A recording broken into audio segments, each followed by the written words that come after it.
sa tuyang pamilya, sa tuyang komunidad, pano-pano na ning lugad asin kulog.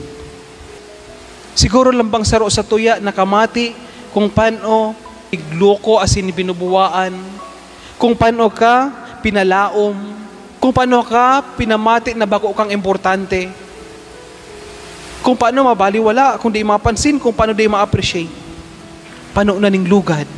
Asin sa lugad, kulog na namati ita, ang response ta kada kaya na beses, sinmang kulog man, dagos kitang gakulog-kulogan, ang hamon sa sato, maging instrumento ning forgiveness, ning reconciliation, na ang lugad asin kulog na namati ta, magtunong na sa sato.